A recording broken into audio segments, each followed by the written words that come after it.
What if I told you that right now, right in the middle of your uncertainty, in the middle of your fear, in the middle of the unanswered prayers and long nights, God is working on a shift that will change everything in your favor? What if the storm you're facing isn't a sign that things are falling apart, but a sign that heaven is moving things into place? This message is not just another word to encourage your emotions. It is a divine reminder, a spiritual awakening, a holy whisper to your soul. Don't panic. God is about to shift everything in your favor. You didn't come here by accident. This is not just another video, and this is not just another moment.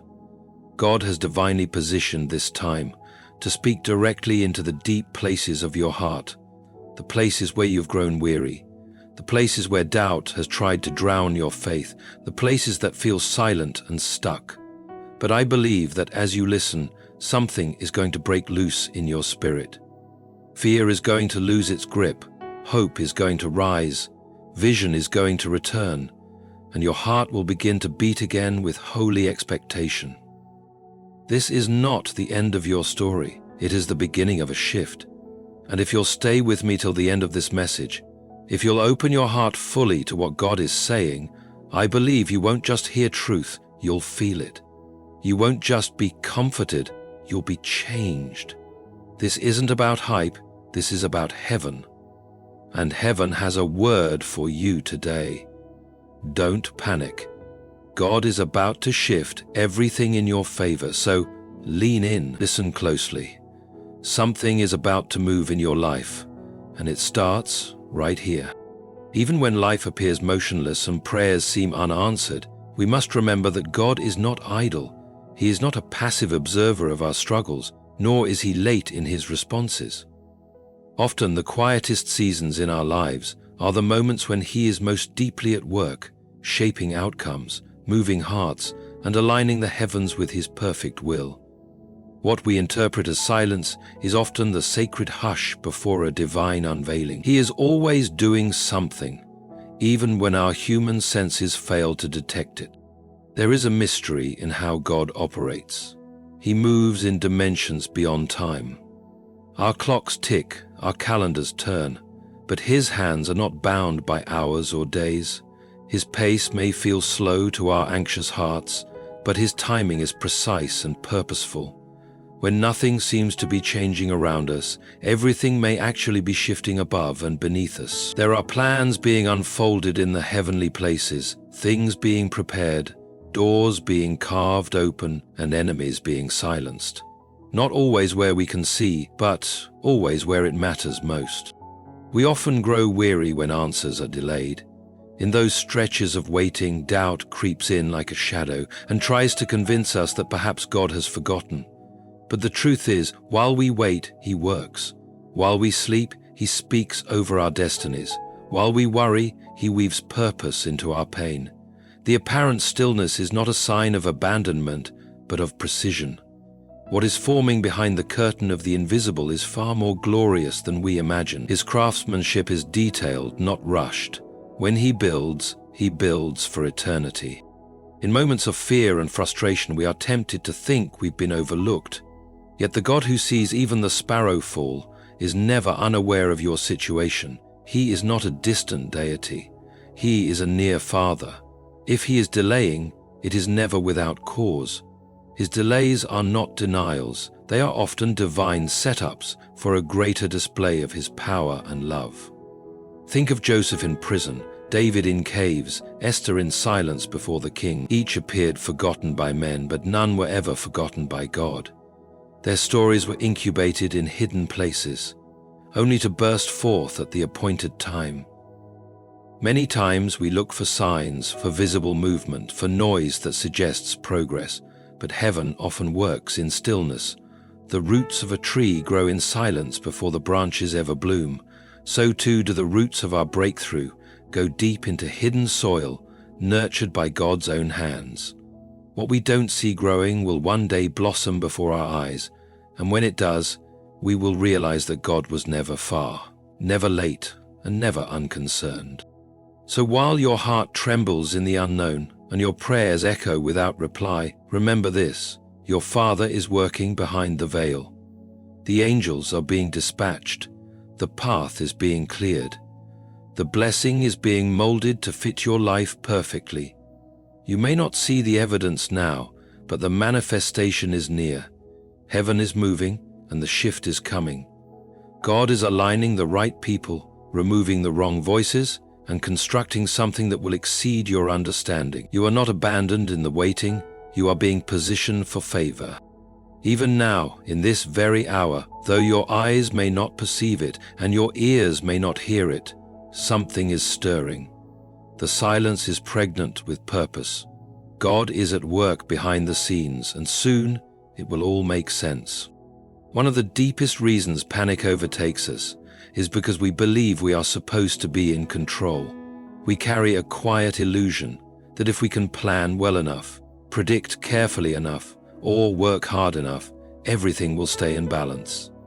But life does not always bend to our expectations, and when the unexpected arrives, when storms rage, doors close, people walk away, or sickness strikes, our illusion of control shatters. And in that breaking, panic creeps in.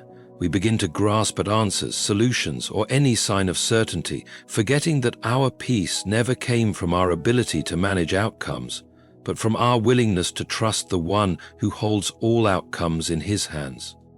The truth is, we were never made to carry the weight of complete control. That burden belongs to God. It is not our role to see the whole picture, predict every turn, or solve every problem. That is why Jesus told us not to worry about tomorrow, because our Heavenly Father already lives there. We are invited to walk by faith, not by sight, to trust in the one who sees the end from the beginning. Panic is what happens when we forget that the author of our story has not put down his pen. God does not ask us to control the storm. He asks us to trust him in it.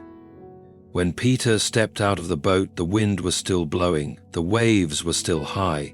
Yet in the midst of the chaos, Peter walked, not because the storm stopped, but because his eyes were fixed on Jesus. Panic only gripped him when he shifted his focus. And just like Peter, we often begin to sink, not because our problem grew bigger, but because our trust grew smaller. When we try to handle what only God can hold, we quickly find ourselves overwhelmed. But God, in his mercy, does not condemn our weakness. He meets us in it. He calls us to let go of our frantic striving and lean into his peace. That peace is not the absence of trouble, it is the presence of Christ in the trouble. It is the assurance that no matter how uncertain things feel, the one who commands the wind and waves is standing beside us. Panic fades in the presence of perfect love, and God's love is not fragile. It doesn't waver when we are afraid. He draws nearer when we are trembling. Every moment of panic is a chance to return to trust, not because the situation is easy, but because God is faithful. He is not surprised by your circumstances. He is not confused by your detours. His plans are not hindered by human delay or earthly resistance. When everything feels out of control, he remains seated on the throne, unshaken, unchanged, and unwavering. He does not flinch when life throws its worst. And because he is our shepherd, we lack nothing, not even peace in the valley. Letting go of control is not defeat, it is surrender. It is the holy act of admitting, God, I can't fix this, but I believe you can, and in that surrender we find strength. Not the kind that comes from understanding every detail, but the kind that comes from knowing we are not alone. The enemy wants us to believe that chaos is proof of God's absence. But often it is in the chaos that his presence becomes clearest, not in thunderous miracles, but in quiet assurance. He is with you, even now, in this uncertainty, in this silence, in this waiting. And because he is with you, you do not need to panic. Many of the most powerful moments in Scripture began with what looked like chaos or confusion. The Red Sea stood in front of the Israelites, and Pharaoh's army pressed in from behind. It looked like disaster. But in that terrifying moment, God was orchestrating one of the greatest miracles in history. The sea wasn't just an obstacle, it was the stage for a divine shift. And this pattern repeats itself throughout the Bible. What begins as a disruption often becomes a divine turning point. God has a way of using what feels like a mess to bring about something meaningful. He shakes what is temporary to reveal what is eternal. When our plans fall apart, when the doors we thought were ours slam shut, when life detours from everything we hoped for, it's not always the enemy at work. It could be God preparing to shift everything in our favor. But the shift often comes with discomfort. It comes through unanswered questions, unfamiliar paths, and even painful goodbye. It comes through the uncomfortable work of breaking old patterns so that He can birth new purpose. Sometimes we forget that before promotion comes testing, and before clarity comes shaking. Joseph was thrown into a pit before he was placed in the palace. David was chased through caves before he wore a crown. Even Jesus, before stepping into his public ministry, was led into the wilderness by the Spirit. Disruption doesn't mean disapproval. It can mean preparation. God disrupts what we've known to lead us into what we were meant for. He removes the familiar so we can walk into the fulfillment of His promises. When we encounter unexpected delays, closed doors, or overwhelming opposition, our first instinct is to resist. We want to hold on to the predictable because it feels safer. But comfort is not always a sign of God's presence. Sometimes it is in the shaking that He speaks the loudest. Sometimes He has to allow what we thought we needed to collapse so we can finally grab hold of what He has prepared. The shift that is coming may require you to let go of things you once loved or trusted. But what God is leading you to is greater than what He is asking you to release. We must remember that God is not just the one who gives blessings. He is also the one who breaks the ground to make room for them. A seed must be buried before it can grow. The soil must be disturbed before new life can emerge. In the same way, divine disruption creates space for destiny. It's not the end. It's the beginning of something higher, something holy, something that couldn't happen unless God first interrupted the path we were on. There is a sacredness in the seasons of disorientation. They are not punishments, they are invitations. Invitations to trust deeper, to walk bolder, and to surrender more fully. God is not interested in making our lives merely comfortable. He is committed to making them purposeful. So when disruption comes, don't rush to escape it. Ask God what He's revealing through it. Ask Him what shift is being prepared behind the discomfort. When things fall apart, it may be because they were never meant to hold what God is about to do. He doesn't place new wine in old wineskins. He doesn't let purpose be confined to what was only meant for a season.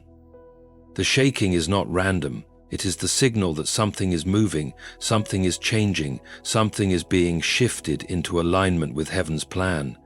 Though your heart may ache and your path may look unfamiliar, God is not finished. He is the master of holy disruptions, and when He moves everything for your good. It can be difficult to believe in favor when everything around you feels heavy or delayed. We often look for signs of blessing in quick results, smooth paths, or instant breakthroughs. But God's favor doesn't always arrive in the way we expect or at the speed we prefer. His favor is not bound by time. It unfolds with intention. The waiting does not mean it has been denied. It means it is being perfected. While you may not see it immediately, God's favor is steadily drawing near, being tailored to fit your life in a way that glorifies Him and strengthens you. Favor is not a random act. It is the result of divine alignment. It moves when God says the moment is right, not when our emotions grow impatient. The promise He made is still alive even when your situation feels stagnant. The blessing He spoke over you is still active even when the door remains closed. In the waiting, He is not only preparing the promise, He is preparing you to handle it. God doesn't give anything halfway. When He releases favor, it comes complete, lacking nothing, arriving exactly when it will bear the most fruit.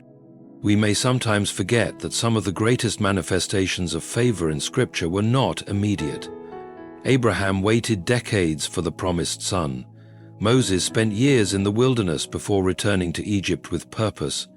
Jesus Himself waited 30 years before stepping into public ministry. The timing was not delayed by neglect. It was protected by divine wisdom. What God favors, He secures. And sometimes the delay is not to hurt you, but to shield you from receiving something too soon.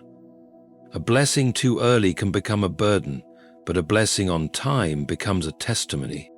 This is why we must learn to trust the process even when we feel passed over. Being unseen by people does not mean you are unfavored by God. His favor may be working in places you cannot yet perceive. He might be moving people, shifting atmospheres, or opening doors in rooms you haven't even entered. What seems delayed may only be waiting for the right conditions. The soil of your heart may need to be softened. The connections may need to mature. The moment may need more time to become exactly what it's meant to be. Faith is not just believing God can do it, it's trusting Him when He hasn't done it yet. It's believing His favor is still hovering over your life, even when your current view is foggy. It's understanding that your name has not been forgotten in heaven. The right moment is coming, when what has been hidden will be revealed, and what has been hard will make sense. The favor of God does not operate on a calendar, but when it comes, it will do more in a moment than your efforts could in a lifetime. So often we search for evidence that God's favor is still with us, forgetting that the evidence is already in His word. He promised to never leave us nor forsake us. He declared that goodness and mercy would follow us all the days of our lives. He said He would supply all our needs according to His riches in glory. These are not just comforting phrases. They are guarantees from the heart of a faithful Father. If He has spoken favor over you, not even delay, disappointment, or discouragement can cancel it. It is only a matter of time before it shows up in ways that will leave no doubt that God has been working all along. Throughout Scripture, God reveals Himself as the master of reversals. He takes the unlikely, the broken, the forgotten, and the defeated and turns their stories into displays of glory and redemption. What looks like an end in the eyes of man becomes a beginning in the hands of God. When the world says it's over, God says it's only the setup. He delights in flipping situations, in rewriting outcomes, and in proving that His power is greater than any loss, failure, or limitation. Time and again, God took people who were at their lowest and lifted them to their highest. He found Gideon hiding and called him a mighty warrior. He saw David, the overlooked shepherd boy, and anointed him king. He took Ruth, a foreign widow, and brought her into the lineage of the Messiah. He raised Joseph from a prison cell to the palace. These weren't just good stories. They were divine reversals that revealed the heart of a God who specializes in taking what the enemy meant for evil and turning it for good. No matter how far you've fallen or how dark things look, God can reverse it. He can shift your position, restore your name, redeem your pain, and make your latter days greater than your former. The cross itself is the ultimate reversal. What looked like defeat was actually victory. What looked like the end was actually the beginning of salvation for the world. Jesus did not stay in the grave, He rose in glory, conquering death and proving that God's power has no limits. If God could turn the darkest moment in human history into the most powerful moment of redemption, what makes you think He can't turn your situation around? What seems dead can live again. What seems lost can be found. What seems impossible can become the very thing God uses to bless and elevate you. Sometimes we forget how swiftly God can move. In one night, the Israelites went from being slaves to being free. In one day, Job's fortunes were restored beyond what he had before. In a single encounter, Saul the persecutor became Paul the apostle. God does not need months or years to change your life. He needs only a moment. And that moment often comes when you least expect it, after you've waited, cried, prayed, and wondered if He's still listening. But when He moves completely. He doesn't just patch things up, He transforms them. God's reversals are not just about circumstances, they are about identity. He doesn't just take you out of the pit, He reminds you who you are in Him. He calls you chosen, redeemed, victorious, and beloved. The reversal begins not just when the situation changes, but when you begin to see yourself the way God sees you. When shame tries to keep you stuck, grace calls you forward. When regret whispers that it's too late, mercy declares a new beginning. When fear says you've missed your chance, faith announces that God is still working. It may feel like everything is going the wrong way, but God is not finished. He sees the chapters ahead that you cannot. He knows how to weave joy out of sorrow, hope out of despair, and beauty out of ashes. His reversals are not random. They are intentional. They are part of a divine plan that stretches beyond what you can see right now. You may be standing in a place of pain or confusion today, but it does not define your future. The author of your story is still writing, and he is not done. The next page could be the moment everything shifts. The next prayer could be the one that opens the door. The next step could lead to your breakthrough. Trust in the God who turns graves into gardens, mourning into dancing, and weeping into songs of joy. He is the God of reversals, and he is about to shift everything in your favor. In moments when fear tries to grip our hearts, faith becomes the bridge that carries us from chaos into calm. It is not merely a feeling or a hopeful thought. Faith is a spiritual force that connects our human weakness to divine strength.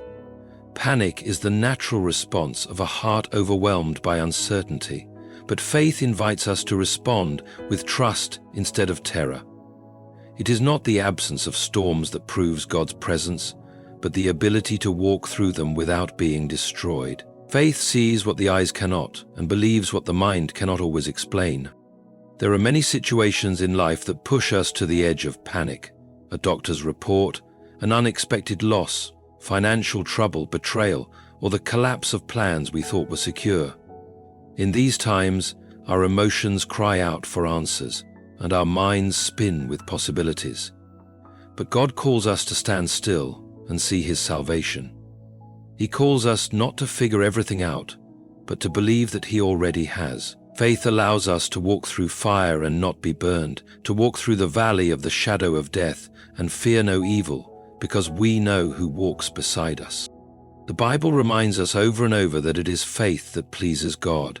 It was faith that made Abraham the father of nations, even when he had no child. It was faith that kept Noah building the ark even when rain had never fallen. It was faith that gave Esther the courage to approach the king, and it was faith that empowered the woman with the issue of blood to touch the hem of Jesus' garment. Faith is not a luxury for the few. It is the lifeline for all who walk with God. It is the decision to say, even if I don't see it, I will believe him anyway. Panic comes when we look at our circumstances and try to measure them with human reasoning. Faith comes when we look at our God and remember his promises. We will never find peace in our own understanding because our minds are limited by time, by fear, and by what we can see. But faith lifts us above that. It anchors us in the character of God, not in the condition of our surroundings. When we feel the ground shifting beneath us, faith tells us that God is still our solid rock. The enemy uses panic to paralyze, to distract, and to confuse. But God uses faith to move mountains, to open doors, and to bring peace in the middle of storms. The reason Jesus could sleep in the boat during the storm was not because the storm wasn't real, but because his faith in the Father was greater than his fear of the wind and waves. That same peace is available to us, not because everything around us is calm, but because everything within us is held by the one who commands the winds. We can do it because all people are in the same boat. We can do it because faith is not pretending the struggle isn't real. It is declaring that God is more real than the struggle. It is the quiet confidence that even when nothing makes sense, God is still in control. When we feel weak, faith reminds us that his strength is made perfect in our weakness. When we feel surrounded, faith tells us that we are protected. When we feel uncertain, faith whispers that God's plan is still unfolding and he has not forgotten us. If you feel panic rising in your heart today, it is not a sign of failure. It is a reminder to return to faith, to take your eyes off the storm and fix them back on Jesus, to remember that faith does not guarantee comfort, but it guarantees God's presence, and where he is, there is peace, there is purpose, and there is power to walk through anything. Faith is the bridge from where you are to where God is taking you, and if you keep walking, you will see that He is shifting everything in your favor. As we come to the close of this message, I want you to hold one powerful truth deep in your heart. Don't panic. God is about to shift everything in your favor. What may appear as a delay, a disruption, or even a disaster could very well be the divine doorway to your breakthrough. The situations that are trying to break you are the very moments God is using to make you. You are not forgotten, you are not overlooked, and you are certainly not alone. Heaven is still involved in your story. God has not stepped away from the details of your life. He is working all things together, not just for your survival, but for your good, your growth, and ultimately, His glory. Everything we explored in this message points to a faithful God who knows exactly what He's doing. He works behind the scenes when we see no movement. He gently removes our false sense of control and replaces it with peace when we surrender. He allows certain things to shake so that what is unshakable can remain. He holds back what we think we need so that He can give us what we were created for. He takes what was meant for evil and turns it into something redemptive. And through it all, faith is the bridge that keeps us from drowning in fear.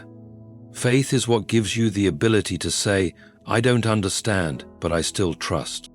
This is not the season to let panic speak louder than your purpose. This is not the moment to let fear steal your faith. Even if everything around you seems silent, unstable, or unpredictable, rest in the truth that God is not done. The very situations that are confusing you today will soon become testimonies of God's hand on your life. He is the God of sudden shifts. He can move in an instant. He can restore, lift, promote, redeem, and heal in ways that no one can take credit for. You might be standing in the middle of a storm, but soon you'll be standing in the middle of a shift. A divine, undeniable, supernatural shift that makes it clear that only God could have done it. So today I encourage you to breathe deep, let go of fear and hold on to faith. Trust the God who wrote your beginning and has already seen your ending. You may not see how it will unfold, but that's not your job. Your job is to believe. Your job is to stay rooted, stay faithful, and stay available for what God is about to do next. The shift is coming. Stay ready, stay surrendered, stay hopeful. God is about to turn the page, and what's coming next will be worth every moment of waiting. Thank you for joining me on this journey through the Word, through the promises of God, and through the truth that fuels our hope as believers. Thank you for giving your time, your attention, and your heart to this message. My prayer is that something stirred within you, that your spirit was lifted, your faith was strengthened, and your heart reminded of who God is. I don't take it lightly that you listened, reflected, and allowed God to speak into your situation. This message wasn't just words. It was a call to believe again, to stand strong again, and to expect more from the one who has never failed. May you walk away from this message not just encouraged, but transformed. May you walk with the confidence that the God who began a good work in you will bring it to completion. May peace flood your heart, and may courage rise again. And as you go forward, may you carry this truth like fire in your bones. Don't panic, because God is about to shift everything in your favor. Thank you, and may God bless you abundantly in every way.